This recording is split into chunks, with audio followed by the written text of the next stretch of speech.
Assalamualaikum warahmatullahi wabarakatuh. Saya Ferustiawati Bekana dari Prodi Pendidikan Biologi Angkatan 2019. Baiklah, dengan kesempatan ini saya akan memberikan praktek aplikasi keterampilan dasar mengajar sebagai salah satu tugas kami, yaitu mata kuliah Micro Teaching dan PLP 1. Kedua mata kuliah ini diampu oleh dosen kami, yaitu Ibu Selvi Rurua Tosadu dan Ibu Selvina Doranggi. Wabarakatuh. Selamat pagi. Waalaikumsalam warahmatullahi wabarakatuh. Pagi.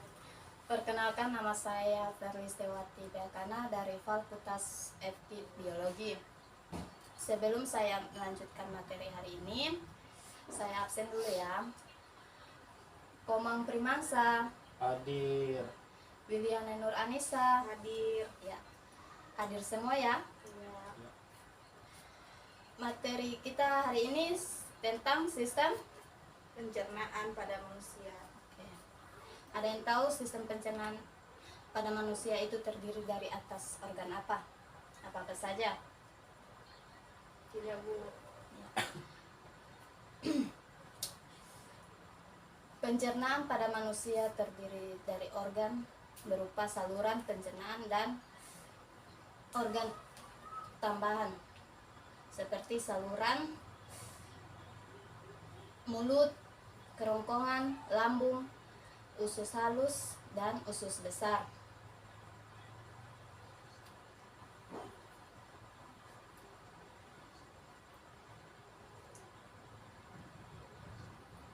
Rongga mulut. Di dalam rongga mulut terdapat beberapa alat pencernaan pada kelenjar pencernaan, yaitu lidah, kelenjar ludah, gigi. Lidah mempunyai banyak tonjolan atau papila dalam sel moyang. Ya Allah, belajar dulu. Tapi ada. Masih mati juga tanya. Iya. Mati data wifi menyala. Ada juga. Lanjut ya. Iya, nanti dipotong. Assalamualaikum warahmatullahi wabarakatuh. Perkenalkan, nama saya Ferustiawati Bekana dari Fakultas FK Biologi. Sebelum kita lanjut materi hari ini, saya absen dulu ya. Kelas berapa ini? Kelas 2. Kelas 2. Komang Primansa, Hadir. Wiliana Nur Anissa, Hadir. semua hadir ya. Sekarang kita melanjutkan materi kemarin tentang sistem pencernaan pada manusia.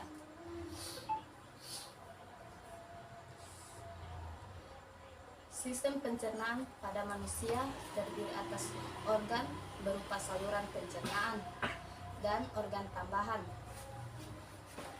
Yang pertama ada mulut, kerongkongan, lambung, usus halus, usus besar, dan anus.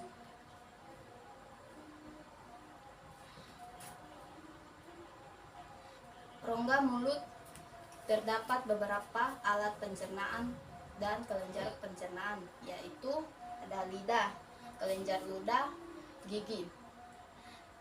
Lidah mempunyai banyak tonjolan atau papila dalam sel sensoris. Lidah berfungsi sebagai indera pengecap makanan, mengatur makanan pada waktu, mengunyah, dan menelan makanan serta membantu suara atau berbicara. Kelenjar ludah. Kelenjar ludah menghasilkan air ludah atau saliva yang di dalamnya terdapat enzim ptyalin dan atau amilase. Enzim tersebut berfungsi untuk mengubah karbohidrat menjadi malose. Air ludah berfungsi untuk membasuhi makanan, mencegah kekeringan mulut serta Melancarkan fungsi pengecap. Gigi berfungsi dalam proses pencernaan makanan secara mekanis, sehingga makanan menjadi halus, mudah dicerna serta secara kimiawi dan mudah ditelan. Gigi terdapat ada 3, yaitu apa semua? Gigi seri, gigi taring, dan gigi gerahan.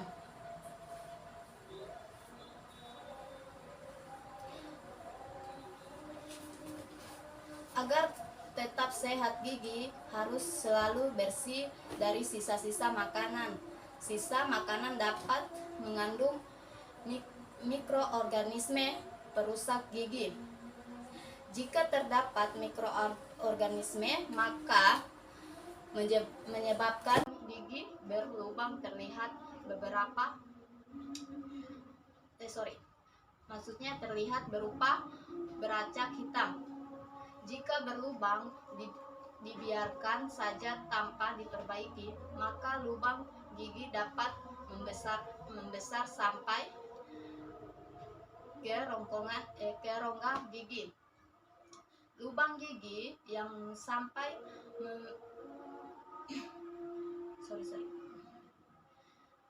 lubang gigi yang sampai menembus pembuluh darah dan saraf dapat menimbulkan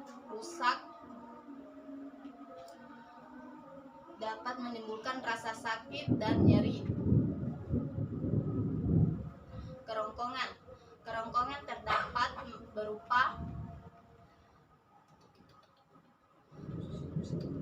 sebagai persimpangan jalan napas dan makanan. Kerongkongan merupakan penghubung rongga mulut dan lambung. Dinding kerongkongan dapat mengeluarkan lendir. Untuk membasuhi makanan setelah masuk ke dalam kerongkongan, gerakan makanan dikendalikan oleh otot kerongkongan.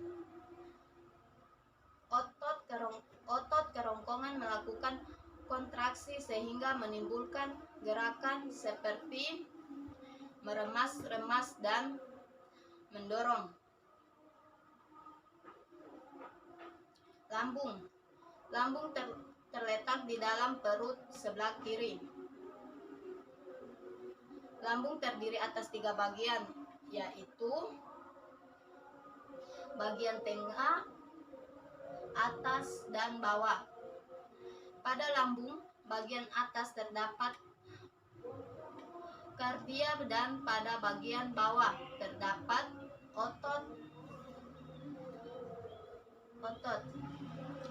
Kardia terbuka jika ada makanan mendekati lambung dan akan menutup kembali ke kerongkongan dan mulut. Pada dinding lambung terdapat kelenjar kecil penghasil getah lambung. Getah lambung mengandung zat-zat sebagai berikut: ada asam klorida, bensinogen, dan renin. Usus halus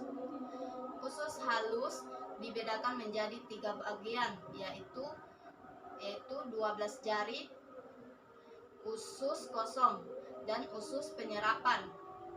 Usus 12 jari, pada 12 jari itu berumuran 2 saluran, yaitu saluran empedu menyalurkan getah empedu untuk menggemuliskan lemak. Saluran pankreas menyalurkan getah pankreas yang mengandung enzim. Usus penyerapan terdapat tonjolan-tonjolan atau jonjok untuk memperluas bidang penyerapan sehingga kesempatan menyerap makanan lebih besar. Dalam tonjolan terdapat pembuluh kapiler dan pembuluh kil. Pembuluh kapiler berisi darah dan pembuluh kil berisi getah bening. Dalam dinding usus halus terdapat pula kelenjar untuk menghasilkan getah usus. Bahan yang terkandung di dalam getah usus tersebut ada tripsin, amilase, lipase, enterkinose.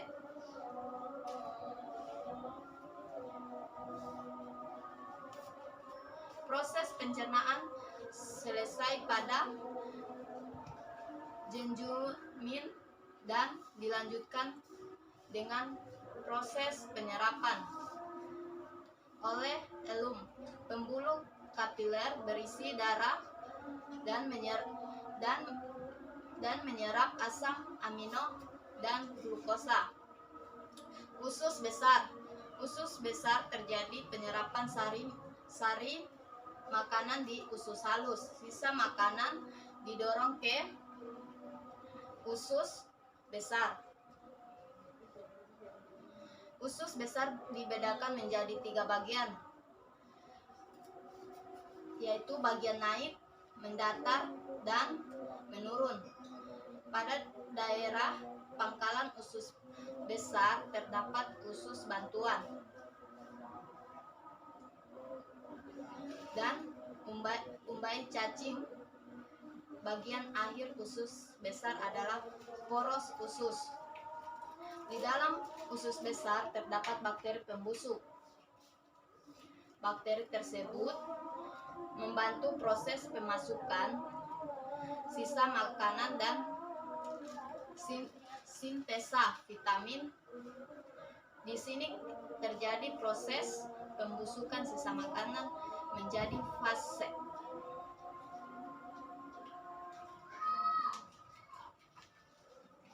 Sampai di sini materi kita, dan ada yang bertanya hari ini? Tidak ada. Ya, kalau tidak ada, kita akhiri ya dengan ucapan Assalamualaikum warahmatullahi wabarakatuh. Selamat siang.